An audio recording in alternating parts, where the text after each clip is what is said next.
Guys, welcome ഡാഡിയുടെ അമ്മച്ചിയുടെ wedding anniversary ആയിരുന്നു. അപ്പൊ നമ്മളാണ് ഞങ്ങൾ സർപ്രൈസ് കൊടുക്കുന്നത്. അതെ, നമ്മുടെ വണ്ടി ഫുള്ളാണ്, ഹൗസ് ഫുള്ളാണ്. ഡാഡിയെ മമ്മിയെ പറ്റി പറയുകയാണെങ്കിൽ ഞങ്ങളുടെ ജീവിതത്തിൽ ഞങ്ങളെ ഇത്രയും നാൾ വളർത്തി ഇപ്പോഴും ബാക്ക് ബോണായിട്ട് നിൽക്കുന്ന ഒരു ശ്വാസം വന്ന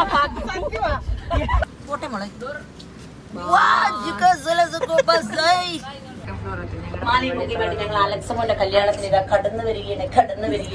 ഞങ്ങളുടെ സുന്ദരിയായ കുട്ടി നേടി ഇറങ്ങിയിരിക്കുകയാണ്.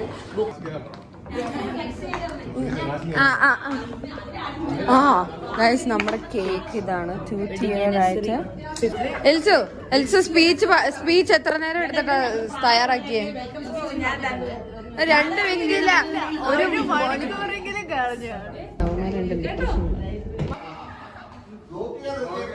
അതെ, ബ്ലോക്ക് ചെയ്യാൻ തന്നെ നിർത്തിയേക്കുവാണ്.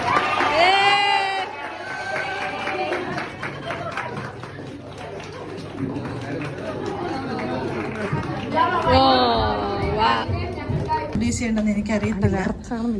അവരാണ് ഞങ്ങളുടെ ജീവിതം, ജീവൻ എല്ലാം. ഇത്രയും ഞങ്ങളുടെ പ്രതിസന്ധി വന്നപ്പോഴും താങ്ങ് തണലുമായി നിന്ന് ഞങ്ങളെ മുന്നേറിച്ച എൻ്റെ ഡാഡിക്കും മമ്മിക്ക് എത്ര നന്ദി പറഞ്ഞാലും മനസ്സ് മതി വരില്ല. അതിനോടൊപ്പം തന്നെ എൻ്റെ ചേച്ചിമാര്, എൻ്റെ ബീച്ചാൻ, എൻ്റെ അയച്ച എല്ലാവരോടും ഈ സമയത്ത് ഈ അവസരം ഞാൻ വിനിയോഗിക്കുക. ഒരു മകളായി, ഒരു അനുഭൂതിയായി.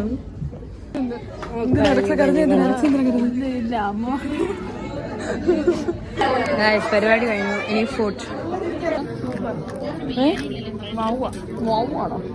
നിങ്ങൾ പ്രതീക്ഷിച്ചോ? ഒട്ടും പ്രതീക്ഷിച്ചില്ല. 16-ാം തീയതി വെക്കാൻ പറ്റത്തില്ല, 17-ാം തീയതി പറ്റത്തോളൂ. അന്നേരം ഞാൻ എടുത്ത പറ്റത്തില്ല. അയ്യോ, അന്നേരം സുജുവിനൊന്നും വരാൻ പറ്റത്തില്ല. ഐഡിയ